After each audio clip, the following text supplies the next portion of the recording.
সেনাবাহিনীকে যে বারবার চ্যালেঞ্জের মধ্যে ফেলা হচ্ছে, অনেকে অভিযোগ করছেন যেভাবে করে আমরা কালকে সার্জিস আলমকে দেখলাম একজন উচ্চপদস্থ কর্মকর্তাকে রীতিমতো ধমকাধমকি করছেন, অনেকে বলছেন সেনাবাহিনী আসলে আনসার বাহিনীতে পরিণত হয়েছে কিনা এই প্রশ্ন অনেকে তুলছেন। আবার অনেকে তাদের মতলব নিয়ে প্রশ্ন তুলছে, মানুষকে বিভ্রান্ত করতে চাইছে কিনা, অনেক রকম প্রশ্ন। কিন্তু দেশের বর্তমান পরিস্থিতি কি, আগে যদি সেটুকু একটু সার্বিকভাবে বলতেন। ধন্যবাদ। দেখুন, বাংলাদেশ এখন একটি অনিশ্চিত গন্তব্যের অভিমুখে চলমান, এবং আপনার আমাদের কবিরা যেটা বলে গেছেন, অদ্ভুত উটের পিঠে। আপনার ক্যামেরাটা বোধহয় আপনি হরাইজন্টালি ধরতে হবে আপনাকে, আপনি ভার্টিক্যালি ধরেছেন। এটা একটু সমস্যা আছে, সেজন্যই এভাবে ধরে রেখেছি। ওকে, আপনার রোটেট করা নাই। Okay sir. তো যাই হোক, যেটা বলছিলাম, উদ্ভট উটের পিঠে চলেছে স্বদেশ, যেই বাক্যটি আপনার অভিযোজন করা হয়েছিল, তা most appropriate at the moment. কোনো কিছুই আর আমাদের চেনা জানা যে নরম তার মধ্যে নেই। নতুনতর একটি আপনার অভাবিতপূর্ব বিশৃঙ্খল পরিস্থিতি তৈরি হয়েছে, সেটা নজিরবিহীন। এখন এই রংপুর আপনার ঐতিহাসিকভাবেই একটা ভিন্ন প্রকৃতির এলাকা।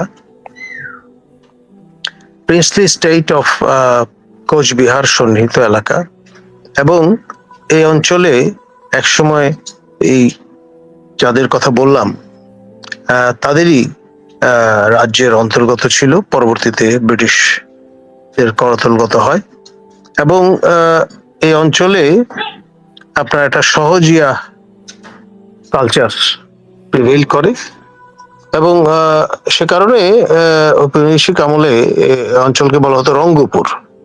রং তামাশা, মানে লাইট হার্টের যত রকমের কাজ কারবার আছে তার পীঠস্থান। এবং এখানকার ভূমধ্যকারীরা তারা যথেষ্ট শৌখিন ছিলেন। সবাই উদ্যোগ নিয়ে 1916 সালে কারমাইকেল কলেজ প্রতিষ্ঠা করেছিলেন, এবং সেই কারমাইকেল থেকে জায়গা অধিগ্রহণ করে প্রথমে পাকিস্তান আমলে রংপুর ক্যাডেট কলেজ, পরবর্তীতে আপনার বাংলাদেশ আমলে আপনার 111 সরকারের সময় এই রংপুরে অবস্থিত বেগম রোকেয়া বিশ্ববিদ্যালয় তার যাত্রা শুরু করে। এখন উত্তরের বাতিঘর এই অঞ্চলে বিদ্যমান বলেই শেষ পর্যন্ত এই বিপ্লবের পীঠস্থানে পরিণত হয়েছে।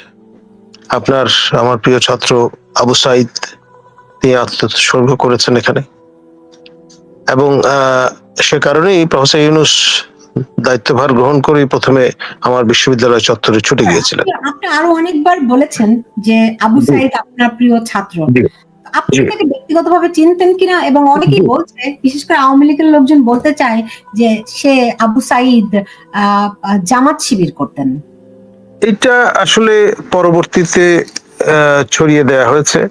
কেউ কেউ শিবির কর্মী হিসেবে দাবি করে নিজেকে এভাবে সার্টিফাই করবার চেষ্টা করছেন। আমি যতটুকু দেখেছি, তিনি নিষ্ক্রিয় সাধারণ একজন ছাত্র ছিলেন, একেবারেই হাম্বল একটা ব্যাকগ্রাউন্ড, এবং রীতিমতো টিউশনি করে চলতেন এবং বাড়িতে পর্যন্ত টাকা পাঠাতেন। এইরকম একজন ব্যাকগ্রাউন্ডের মানুষ, তাকে পরবর্তীতে রাজনৈতিকভাবে বিভিন্ন রকমের রং আরোপ করার চেষ্টা করা হচ্ছে, আমি যেটা মনে করি খুব আনকাইন্ড।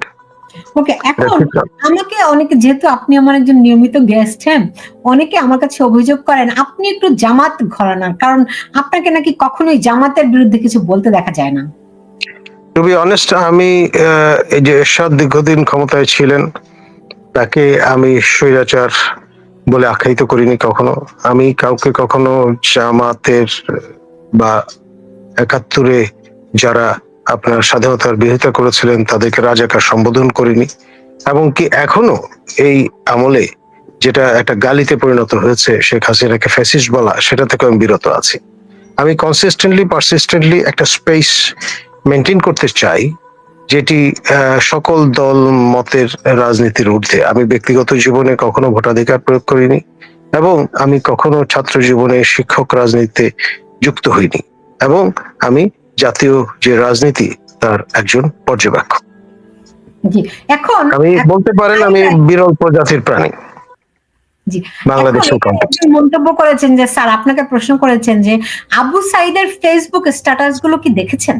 আপনি জানেন সেখানে যে যে স্ট্যাটাস গুলো তার, সেগুলোতে তিনি শহীদ হতে চেয়েছেন, অনেক কিছু যেগুলি ইন্ডিকেট করে তিনি ধর্মীয় ভাবে একটা চিন্তাধারার রয়েছেন, একটা চিন্তাধারা তার আছে, এবং তিনি দেখুন আমরা সাধারণ মানুষ যদি হই আমরা মৃত্যুর জন্য প্রস্তুত থাকি না। সাধারণ মানুষ কখনোই মৃত্যুর জন্য প্রস্তুত থাকে না, তাই না? সাধারণ মানুষ কখনোই নর্মালি যেটা হয়, মৃত্যুকে আপনার আলিঙ্গন করা পরিণত বয়সে স্বাভাবিক নিয়মে এটা অত্যন্ত স্বাভাবিক একটি বিষয়, এবং মানুষ ধীরে ধীরে নিজেকে সেই অর্থে তো সাধারণ না, কারণ সে জেনে তার ফেসবুকের স্ট্যাটাস গুলি বলে সে জেনে শুনে বুঝে মৃত্যু বরণ করতে গেছে।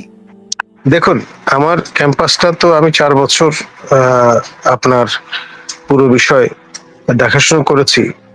এখানে ঘাস ব্যবসায়ী আপনার কোনিও, তিনি জাপান থেকে এসেছিলেন, তাকে যিনি হত্যা করেছেন তিনি আমার ইউনিভার্সিটির এই বেগম রোকেয়া বিশ্ববিদ্যালয়ের ছাত্র, এবং টিল টু ডেট তাকে কিন্তু আর খুঁজে পাওয়া যায়নি, সেটা অমীমাংসিতই রয়ে গেছে।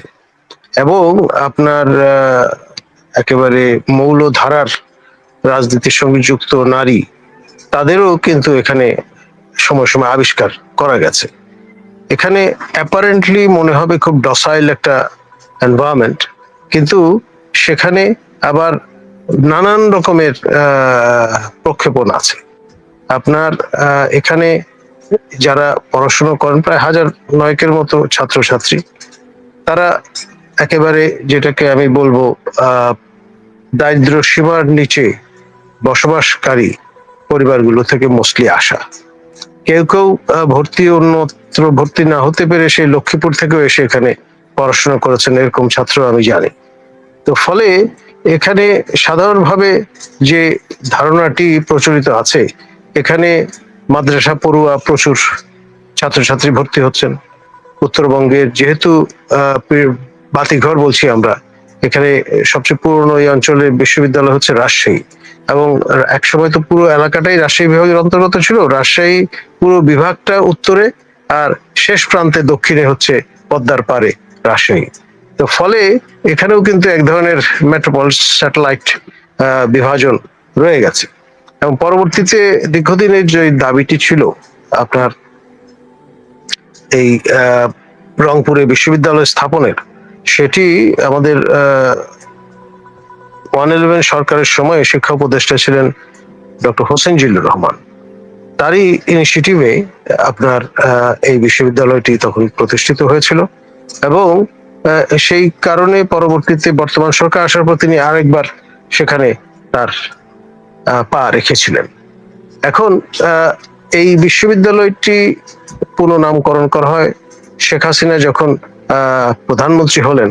যেহেতু বেগম রোকেয়া পার্শ্ববর্তী এই মুশকিল সময় চলে এলাকায় যেহেতু জন্মগ্রহণ করেছেন, সেই মহিষী নারীর নামে এই নামটি, এই বিশ্ববিদ্যালয়টি নতুন করে নামকরণ করা হয়। এবং যখন শেখ হাসিনা এইটি উদ্বোধন করতে এসেছিলেন, আমি তার মুখ থেকেও শুনেছি, এবং তার যে মিনিস্টার ওয়েটিং হিসেবে দায়িত্ব পালন করছিলেন তখনকার তরুণ নারী ম্যাজিস্ট্রেট, পরবর্তীতে আমার জানা মতে অতিরিক্ত সচিব হয়েছেন, তার কাছ থেকেও আমি শুনেছি